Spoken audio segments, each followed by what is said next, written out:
আজকে বিগত দিনে এই যে ৯ নম্বরের রাখালি হালের নানা রকম বর্জ্য পানির ময়লা আবর্জনার দেখে এই যে আজকে আমাদের হাজার হাজার হেক্টর জমি চাষাবাদ হচ্ছে, খুব ভালো জমি।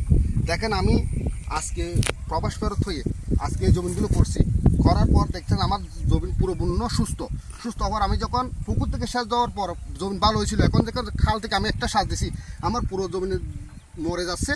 এবং দেখতেছেন তো আপনারা লবণ মাটি থেকে লবণ উঠতেছে এবং ওই যে লাল কাস্টিকের পানি মাটিগুলো লাল হয়ে যাচ্ছে। পানি দেওয়ার সাথে সাথেই আজকে আমার জমির মানে শেষ পর্যায়ে আজকে আমি এত টাকা খরচ করছি। আমি প্রায় 22 বিঘা আমি আমাদের চট্টগ্রাম ভাষায় বলে 16 কানি করতে এক কানি জমি যদি আমার 20,000 টাকা করে খরচ হয়, 15,000 টাকা করে আমার 5-6 লাখ টাকা। এই আমি অসহায় মানুষ, আজকে যে আমি প্রবাস ফেরত এসে এই যে কাজগুলো করছি, সরকারের কোনো সাহায্য পাচ্ছি না, আমার বলকালির কৃষি অফিসের কোনো সাহায্য পাচ্ছি না। আমি ওখানে গিয়েছিলাম এবং ফিল্ড ম্যানেজারকেও বলেছিলাম, কিন্তু কেউ আসেনি এখানে, ওরা আর তিরস্কার করতে হাসতেছে। এখন আমি আমার এই দাবার কেন, আমি একজন গরিব মানুষ, কৃষক মানুষ, আমি নিচুর থেকে এই সারগুলো করছি, আপনারা দেখতেছেন। এখন আমি এই যে সারগুলো করবো আমার এত ক্ষয়ক্ষতি, আমি করতে গিয়ে আমি কী করবো? আমার বউ বাচ্চা নিয়ে আমি কোথায় যাবো? কোন পথে যাবো? নাহলে আমাকে চুরি করতে হবে, ডাকাতি করতে। আমি তো ভালো কাজ করতেছি, কৃষি কাজ করতেছি, সবাইকে আসার জন্য অনুরোধ করতেছি। এখন আমি এতগুলো আজকে জমি করতেছি, সবটি আমার জমি। আপনারা দেখতেছেন আজকে দেখতেছেন এই খালের বর্জ্যের কারণে, লবণাক্তর কারণে, কাস্টিক কারণে, নানা মিল ফ্যাক্টরির কারণে, বড় লোকের কারণে আমরা কৃষকরা মরে যাচ্ছি। আমাদের কৃষকরা আছে অবস্থা, কে আমাদের এই দায়ভার নেবে? আমাদের কান্না শোনার মতো লোক এখনো বোয়ালখালীতে নাই কোনো এমপি, নাই কোনো মন্ত্রী, নাই কোনো চেয়ারম্যান, নাই কোনো মেম্বার, কেউ নাই। আমরা কৃষকরা মরতেছি, কৃষকের অবহেলার দিন জীবনে যাবে না। শুধু টেলিভিশনে দেখতেছি, নানা রকম দেখতেছি কৃষির জন্য সরকার পাগল, এই পাগল, সব বুয়া কথা, সব ফালতু কথা বলতেছে।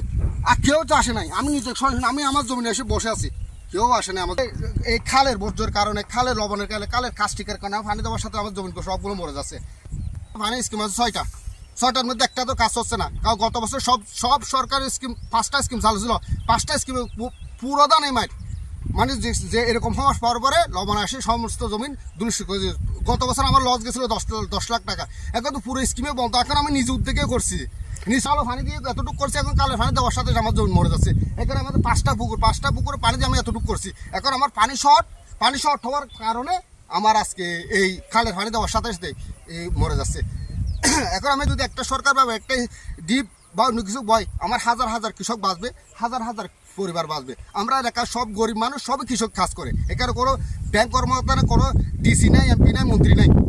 আমার বিলটার মধ্যে পুরো যদি এই যে যতটুকু দেশে শুধু আশেপাশে সব বিল তো কালি, শুধু এই বিলটার মধ্যে প্রায় আপনার 170 একর জমি, অর্থাৎ 200 কানির মতো জমি। বাংলা আমাদের চট্টগ্রামের 200 কানি।